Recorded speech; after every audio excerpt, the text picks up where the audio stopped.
अंधियारे गलियारे में चलते हुए लतिका ठिठक गई। दीवार का सहारा लेकर उसने लैंप की बत्ती बढ़ा दी। सीढ़ियों पर उसकी छाया एक बेडौल फटीफटी आकृति खींचने लगी। 7 नंबर कमरे से लड़कियों की बातचीत और हंसी ठाकों का स्वर अभी तक आ रहा था। लतिका ने दरवाज़ा खटखटाया। शोर अचानक बंद हो गया। कौन है? लतिका चुपचाप खड़ी रही। कमरे में कुछ देर तक घुसुर-पुसुर होती रही, फिर दरवाजे की चटकनी के खुलने का स्वर आया। लतिका कमरे की देहरी से कुछ आगे बढ़ी। लैंप की झपकती लौ में लड़कियों के चेहरे सिनेमा के पर्दे पर ठहरे हुए क्लोजअप की भांति उभरने लगे। कमरे में अंधेरा क्यों कर रखा है? लतिका के स्वर में हल्की सी झिड़क का आभास था। लैंप में तेल ही खत्म हो गया, मैडम। यह सुधा का कमरा था, इसलिए उसे ही उत्तर देना पड़ा। हॉस्टल में शायद वह सबसे अधिक लोकप्रिय थी, क्योंकि सदा छुट्टी के समय या रात के डिनर के बाद आसपास के कमरों में रहने वाली लड़कियों का जमघट उसी के कमरे में लग जाता था। देर तक गपशप, हंसी मजाक चलता रहता। तेल के लिए करीमुद्दीन से क्यों नहीं कहा? कितनी बार कहा मैडम, लेकिन उसे याद रहे तब तो। कमरे में हंसी की फुहार एक कोने में दूसरे कोने तक फैल गई। लतिका के कमरे में आने से अनुशासन की जो घुटन घिराई थी, वह अचानक बह गई। करीमुद्दीन हॉस्टल का नौकर था। उसके आलस और काम में टालमटोल करने के किस्से हॉस्टल की लड़कियों में पीढ़ी दर पीढ़ी चले आते थे। लतिका को हठात कुछ स्मरण हो आया। अंधेरे में लैंप घुमाते हुए चारों ओर निगाहें दौड़ आई। कमरे में चारों ओर घेरा बनाकर वे बैठी थी, पास पास एक दूसरे से सटकर। सबके चेहरे परिचित थे, किंतु लैंप के पीले मध्यम प्रकाश में मानो कुछ बदल गया था, या जैसे वह उन्हें पहली बार देख रही थी। जूली, अब तक तुम इस ब्लॉक में क्या कर रही हो? जूली खिड़की के पास पलंग के सिरहाने बैठी थी। उसने चुपचाप आंखें नीची कर ली। लैंप का प्रकाश चारों ओर से सिमटकर अब केवल उसके चेहरे पर गिर रहा था। नाइट रजिस्टर पर दस्तखत कर दिए? हाँ, मैडम। फिर लतिका का स्वर कड़ा हो आया। जूली सकुचाकर खिड़की से बाहर देखने लगी। जब से लतिका इस स्कूल में आई है, उसने अनुभव किया है कि हॉस्टल के इस नियम का पालन डांट फटकार के बावजूद नहीं होता। मैडम, कल से छुट्टियां शुरू हो जाएंगी, इसलिए आज रात हम सब ने मिलकर। और सुधा पूरी बात न कहकर हेमंती की ओर देखते हुए मुस्कुराने लगी। हेमंती के गाने का प्रोग्राम है, आप भी कुछ देर बैठिए ना। लतिका को उलझन मालूम हुई। इस समय यहां आकर उसने उनके मजे को किरकिरा कर दिया। इस छोटे से हिल स्टेशन पर रहते उसे खासा अरसा हो गया, लेकिन कब समय पतझड़ और गर्मियों का घेरा पार कर सर्दी की छुट्टियों की गोद में सिमट जाता है, उसे कभी याद नहीं रहता। चोरों की तरह चुपचाप वह देहरी से बाहर हो गई। उसके चेहरे का तनाव ढीला पड़ गया। वह मुस्कुराने लगी। मेरे संग स्नोफॉल देखने कोई नहीं ठहरेगा? मैडम, छुट्टियों में क्या आप घर नहीं जा रही है? सब लड़कियों की आंखें उस पर जम गईं। अभी कुछ पक्का नहीं है। I love the snowfall. Latika को लगा कि यही बात उसने पिछले साल भी कही थी और शायद पिछले से पिछले साल भी। उसे लगा मानो लड़कियां उसे संदेह की दृष्टि से देख रही हैं, मानो उन्होंने उसकी बात पर विश्वास नहीं किया। उसका सिर चकराने लगा, मानो बादलों का स्याह झुरमुट किसी अनजाने कोने से उठकर उसे अपने में समा लेगा। वह थोड़ा सा हंसी, फिर धीरे से उसने अपने सिर को झटक दिया। जूली, तुमसे कुछ काम है, अपने ब्लॉक में जाने से पहले मुझसे मिल लेना। Well, good night. लतिका ने अपने पीछे दरवाज़ा बंद कर दिया। Good night madam, good night, good night. गलियारे की सीढ़ियां न उतरकर लतिका रेलिंग के सहारे खड़ी हो गई। लैंप की बत्ती को नीचे घुमाकर कोने में रख दिया। बाहर धुंध की नीली तहें बहुत घनी हो चली थीं। लॉन पर लगे हुए चीड़ के पत्तों की सरसराहट हवा के झोंकों के संग कभी तेज, कभी धीमी होकर भीतर वह आती थी। हवा में सर्दी का आभास पाकर लतिका के दिमाग में कल से शुरू होने वाली छुट्टियों का ध्यान भटक आया। उसने आंखें मूंद ली। उसे लगा कि जैसे उसकी टांगें बांस की लकड़ियों की तरह उसके शरीर से बंधी हैं, जिनकी गांठें धीरे धीरे खुलती जा रही हैं। सिर की चकराहट अभी मिटी नहीं थी, मगर अब जैसे वह भीतर न होकर बाहर फैली हुई धुंध का हिस्सा बन गई थी। सीढ़ियों पर बातचीत का स्वर सुनकर लतिका जैसे सोते से जगी। शॉल को कंधों पर समेटा और लैंप उठा लिया। डॉक्टर मुखर्जी मिस्टर ह्यूबर्ट के संग एक अंग्रेजी धुन गुनगुनाते हुए ऊपर आ रहे थे। सीढ़ियों पर अंधेरा था और ह्यूबर्ट को बार बार अपनी छड़ी से रास्ता टटोलना पड़ता था। लतिका ने 2-4 सीढ़ियां उतरकर लैंप को नीचे झुका दिया। Good evening doctor. Good evening mister Hubert. Thank you miss Latika. Hubert के स्वर में कृतज्ञता का भाव था। सीढ़ियां चढ़ने से उनकी सांस तेज हो रही थी और वह दीवार से लगे हुए हाफ रहे थे। लैंप की रोशनी में उनके चेहरे का पीलापन कुछ तांबे के रंग जैसा हो गया था। यहाँ अकेली क्या कर रही हो मिस लतिका? डॉक्टर ने होंठों के भीतर से सीटी बजाई। चेकिंग करके लौट रही थी। आज इस वक्त ऊपर कैसे आना हुआ मिस्टर ह्यूबर्ट? ह्यूबर्ट ने मुस्कुराकर अपनी छड़ी डॉक्टर के कंधों से छुआ दी। इनसे पूछो, यही मुझे जबरदस्ती घसीट लाए हैं। मिस लतिका, हम आपको निमंत्रण देने आ रहे थे। आज रात मेरे कमरे में एक छोटा सा कंसर्ट होगा, जिसमें मी ह्यूबर्ट शोपा और चाइकोव्स्की के कंपोजिशन बजाएंगे और फिर क्रीम कॉफी पी जाएगी। और उसके बाद अगर समय रहा तो पिछले साल हमने जो गुनाह किए हैं उन्हें हम मिलकर कन्फेस करेंगे। डॉक्टर मुखर्जी के चेहरे पर उभरी मुस्कान खेल गई। डॉक्टर, मुझे माफ करें, मेरी तबीयत कुछ ठीक नहीं है। चलिए, यह ठीक रहा। फिर तो आप वैसे भी मेरे पास आती। डॉक्टर ने धीरे से लतिका के कंधों को पकड़कर अपने कमरे की तरफ मोड़ दिया। डॉक्टर मुखर्जी का कमरा ब्लॉक के दूसरे सिरे पर छत से जुड़ा हुआ था। वह आधे बर्मी थे, जिसके चिन्ह उनकी थोड़ी दबी हुई नाक और छोटी छोटी चंचल आंखों से स्पष्ट थे। बर्मा पर जापानियों का आक्रमण होने के बाद वह इस छोटे से पहाड़ी शहर में आ बसे थे।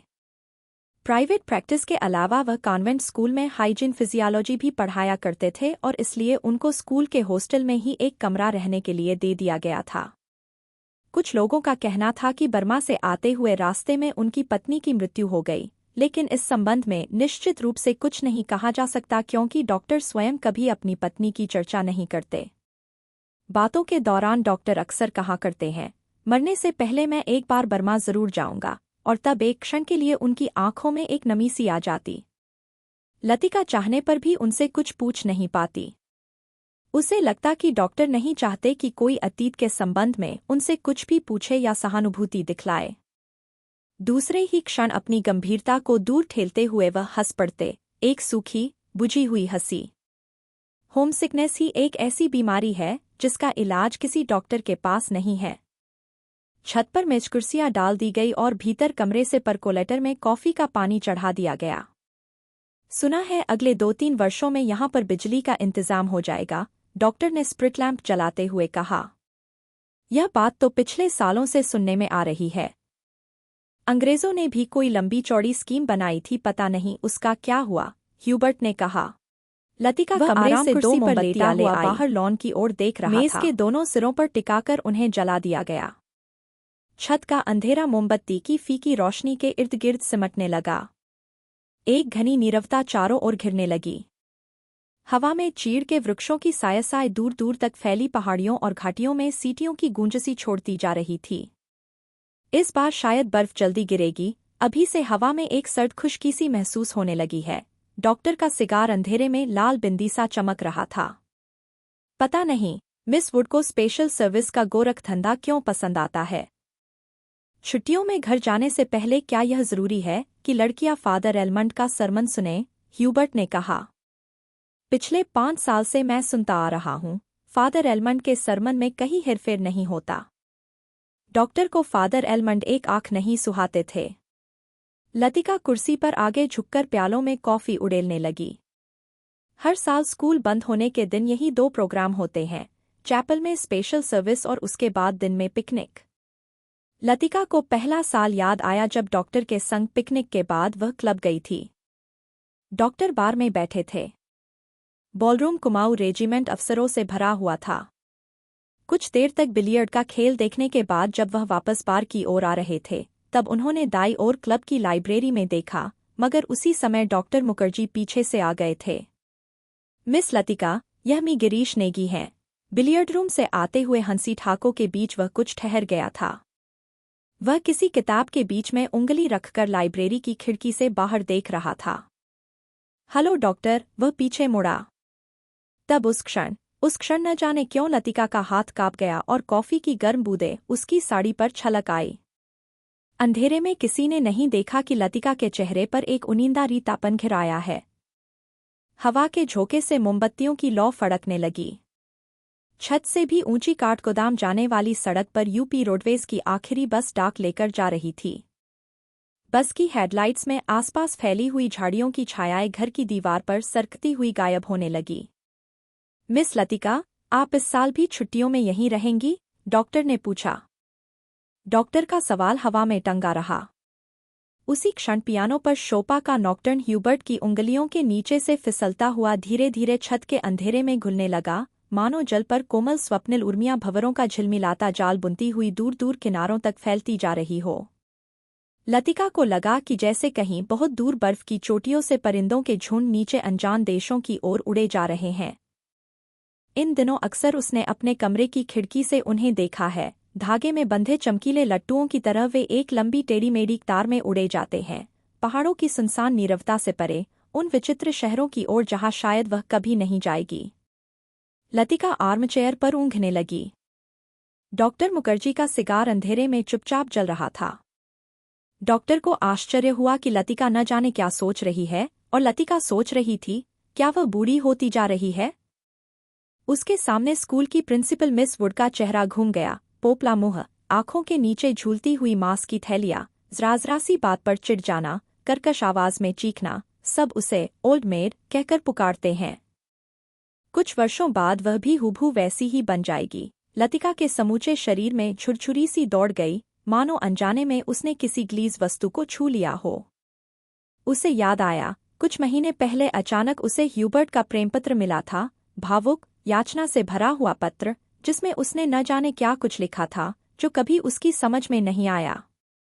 उसे ह्यूबर्ट की इस बचकाना हरकत पर हंसी आई थी, किंतु भीतर ही भीतर प्रसन्नता भी हुई थी। उसकी उम्र अभी बीती नहीं है, अब भी वह दूसरों को अपनी ओर आकर्षित कर सकती है।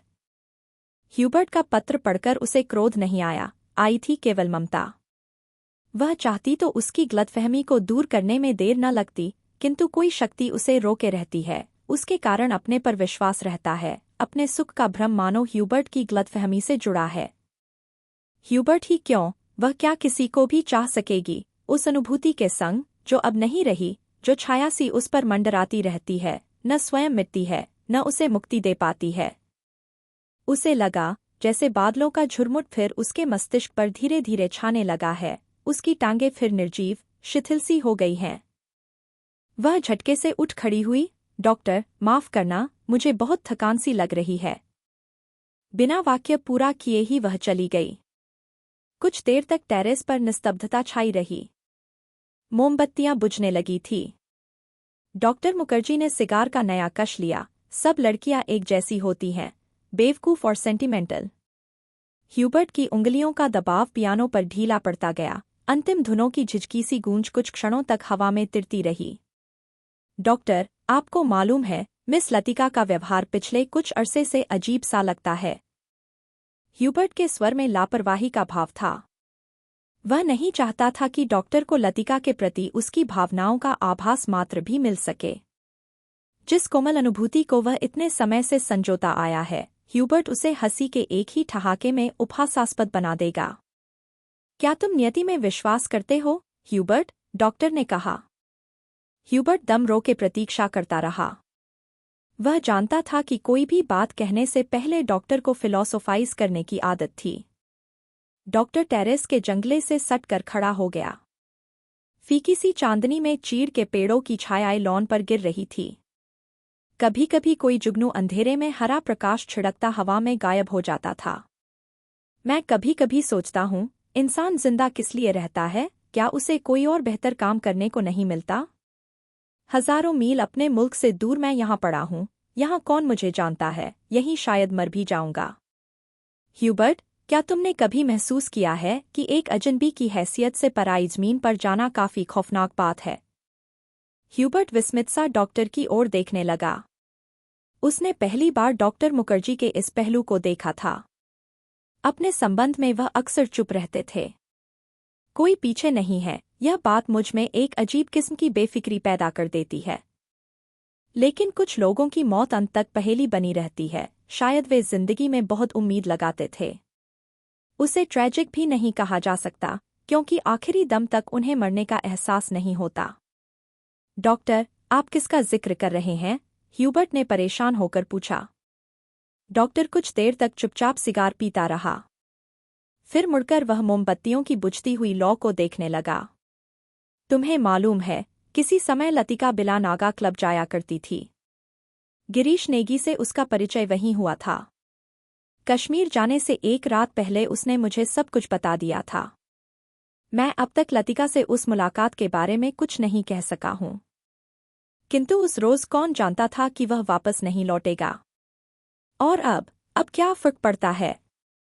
Let the dead die. Doctor की सूखी सर्द हंसी में खोखली सी शून्यता भरी थी। कौन गिरीश नेगी? कुमाऊं रेजिमेंट कैप्टन था। डॉक्टर तथा लतिका, ह्यूबर्ट से आगे कुछ नहीं कहा गया। उसे याद आया वह पत्र जो उसने लतिका को भेजा था, कितना अर्थहीन और उपहासास्पद, जैसे उसका एक एक शब्द उसके दिल को कचोट रहा हो। उसने धीरे से पियानो पर सिर टिका लिया। लतिका ने उसे क्यों नहीं बताया? क्या वह इसके योग्य भी नहीं था?